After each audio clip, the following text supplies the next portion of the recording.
this experiment!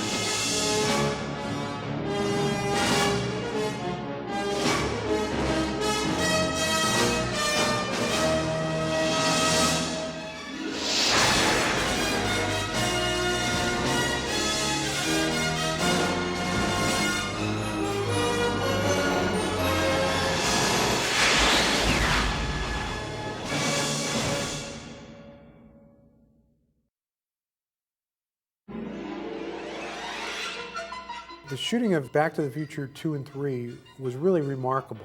Most of the same crew that shot Back to the Future 1 came back because we had a great time. They wanted to do another one. And everybody got along really well. Bob, of course, is a prince on the set, rarely ever loses temper. And here we shot 2 movies over a course of 11 months with kind of a 3-week hiatus from when we went from Back to the Future 2 to the Northern California to shoot the Western stuff. At the end of it, everybody was still friends. It was great. Now, the most hellacious part of it was when we were finishing Back to the Future 2 while we were still shooting Back to the Future 3. And that's where we kind of had to divide our forces. The editors had to stop working on assembling Back to the Future 3 and go completely on Back to the Future 2. And in fact, while Bob was shooting a lot of the train stuff on Part 3, I was back in Los Angeles supervising the final dub on Back to the Future 2. And then there came a period of several weeks where after Bob would wrap photography up in Sonora on Back to the Future 3, he'd get in a private plane, fly down to Burbank. We'd have dinner waiting for him on the dubbing stage. He'd come to the dubbing stage. We'd play back the reels that we'd done that day. He'd listen to them, he'd make his changes. He'd sleep at the Sheraton Universal. He'd get up at 4:30, 5 o'clock the next morning, go to the Burbank airport, get on a plane, show up on the set in Northern California, and shoot Back to the Future 3. And this went on for about 3 weeks. I'll say, Doc, you know, come in. He'll listen to his walkie-talkie, and I'll lift it up, and I'll say, we're going at 25 miles an hour. So it was like one huge movie that took a year to do. And it was okay. The only thing that I regret was it was very difficult to be editing the second movie while shooting the third movie. That's where I think the second movie suffered a little bit because I wasn't able to give it my full attention. There just aren't enough hours in the day to be doing 2 movies and giving it your full attention. Action! When you do 2 films back to back over the course of a year, I mean, people have lives. I mean, babies are born, things go on. Within the course of that year, my son was born and my father passed away. So it was like, you know, whole big cataclysmic things happen in your life, and it's all tied to that movie. Great Scott, it's me. And it is true. All of it. It is me who goes back there and gets shot. It's not gonna happen, Doc. After you fix the time circuits and put new tires on the DeLorean, I'm going back to 1885 and I'm bringing you home. What was great about the Western motif or style of Part 3 was that Part 2 was so technological. And there's so much apparatus and so much exposition that Chris had to lay out. This means this and this means this. So to be out riding horses around up in Northern California, it was a break almost. It was relaxing in comparison. I look at it now, it was a grueling schedule, but it's the kind of thing you beat yourself with 2 hammers. When you only hit yourself with 1, it feels good. So that was a lot of fun. That sequence was really great. The 1880s were the Wild West of America. It was just pre-industrial revolution. That's when the railroads came across. And that was the most romantic time of the American West, as the post-Civil War era. But for me, it was 1885 was a natural because it was exactly 100 years from 1985. So we went exactly 100 years into the past.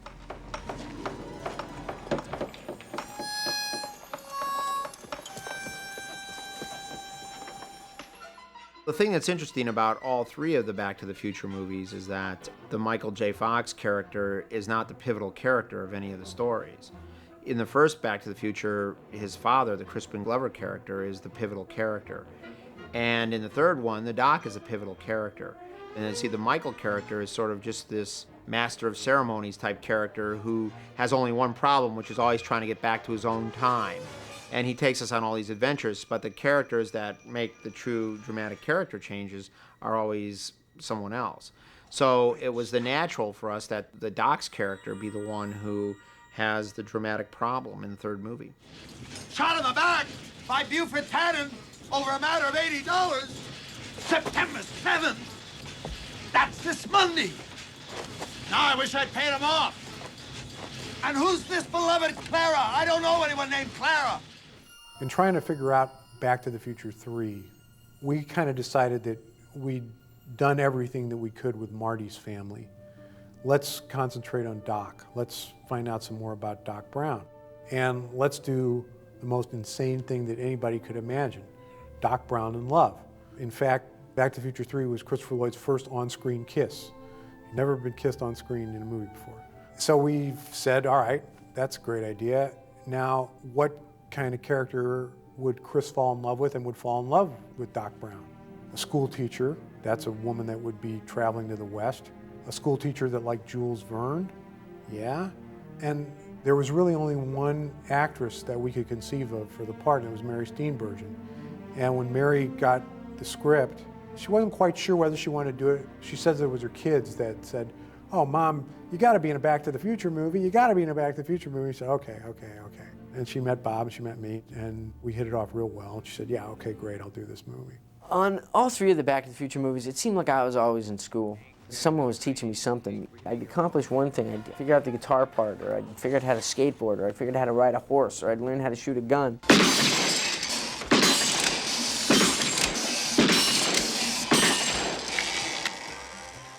It was always something, and you'd get that done, and you'd go, wow, I'm glad I got that shot, that's in the can, and then here comes the next technical guy to teach me the next thing. So yeah, I learned about 1 million different skills, and I've forgotten them all. All right, here we go again. And rolling. In camera rolling. Mark. Action! Shooting a Western was a dream come true for a lot of people, and particularly the stunt guys, because not that many Westerns are made anymore, and these guys would kill to ride horses, jump off of or onto horses, run around on trains. So we had every great stunt man in Hollywood wanting to work on Back to the Future 3. And that made life a lot easier because these guys were all very, very experienced riders. And the actors got very excited about getting to learn how to ride a horse. And of course the wranglers got excited about teaching these actors how to ride a horse. Tom Wilson spent hours and hours learning how to ride and throw that lariat in Part 3. That was a very difficult thing to do, but it's him doing it. The photography in Back to the Future 3 was, of course, DP's dream. Dean Cundy always wanted to shoot a Western. Heck, everybody always wanted to make a Western. So the idea that we could use those kind of filters to create this bright yet colorful, sort of with a sepia aspect to it, that was something that we were after, and I think Dean just captured it brilliantly. 1, 2, 3, 4. My collaboration with Alan is a very close one. I mean, we've done every movie together and every TV show since Romancing the Stone, where we first found each other. I collaborate with Alan the same way I do an actor. I consider the music to be a character in the movie, and I give Alan direction like I give an actor. Most of the time, we're always in sync, but in the times that we aren't, when Alan asks for direction, I give him the same type I give an actor, which is what I feel the music should be doing emotionally. And I never, ever suggest what it should sound like or ever start to talk about it in any kind of technical terms or musical terms, because I don't know anything about it, but I know what I want to evoke as a feeling and as an emotion. And I think Alan is very receptive to that, and I think that's what makes our collaboration what it is. One of the dictums that Bob gave to Alan was, I don't have a lot of money, I don't have a lot of really big images on the screen in Back to the Future 1, so make the music really big so that it'll make the movie seem bigger than it really is. And Alan delivered that in spades.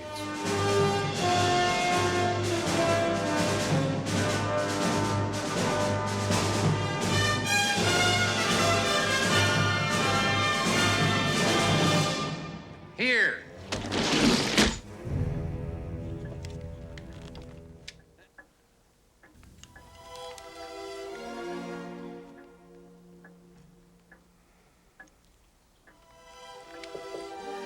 I already got a gun. I think the third movie is much more of a human journey and more spiritual idea. The first movie is very much an 80s movie. I mean, it really taps into that materialistic idea of what success is in the 80s. I mean, we really played that, what young people were thinking, which maybe isn't as admirable as it felt at the time. You okay? Is everything all right? Oh, yeah. Everything is great. Dad! Come on! Come on, run! You can dance better than that! How you write anything is always the hardest thing to describe. I think our humor is very irreverent. Our feelings about humor is that we share this one true belief, which is that nothing is sacred, and everything can and should be lampooned and made fun of and exposed for what it really is. Since you're new here, I'm gonna cut you a break today. So why don't you make like a tree and get out of here? So we share that belief about humor.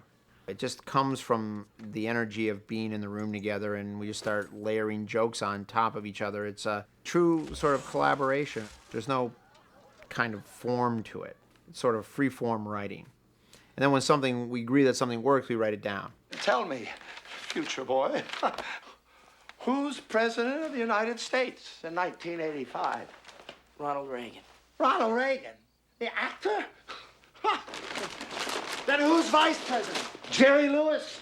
Reagan loved Back to the Future, and the story that we heard was that when the Reagan joke came on, he made the projectionist stop the movie, roll it back, and run it again. He laughed his head off. He loved it. So he took it exactly in the right way. It's funny, some people think, boy, you guys really slammed it to Reagan, and we weren't doing it so much as a slam at Reagan as to say, isn't it insane that an actor could become president? Whether you agree with Reagan or not, this is an insane idea, and that's what people would be reacting to. One of the biggest kicks that we got was when President Reagan, at the end of one of his State of the Union addresses, he quoted Back to the Future. He said, "We're taking America back to the future, and as they said in that movie, where we're going, we won't need roads." At that moment, Back to the Future entered a level into the American culture, into the world culture probably, that it'll be there forever. The phrase Back to the Future is something now that shows up in magazines all the time. The thing I learned about doing the Back to the Future trilogy was that sequels are a very, very tough thing to try to pull off. The problem with doing sequels is that everyone has an opinion. When you're doing a movie that nobody knows what it's about, it's your work, it's your movie, and the audiences accept it with an open mind. But a sequel, everyone is writing their own sequel, subconsciously or even consciously. I mean, everybody has a feeling about what it is that they want to see, and you can't please everyone. I was fortunate that I got into a trilogy situation with wonderful actors. I mean, that was great. I mean, they were just fabulous. The whole group was. To work with Steven Spielberg, Bob Zemeckis, people of this quality, and a film like this, it was great. We did a lot of sequences where I can't believe I did those things. I can't believe I wiped out on skateboards and was dragged behind cars and was dragged behind horses, and I got hung. Hoverboard stuff had harnesses and stuff on me, and swinging me through the air. Now I would look at it and say, I'm not doing that. But when Bob Zemeckis asks you to do it, you do it because you know you're part of something magical. People have started referring to Back to the Future and all three of the movies as classics. I think we're still too young and the movies are still too recent for anybody to say that they're classics. But watching them again recently, I was very impressed at how well they hold up, particularly in comparison to other movies from around the same time.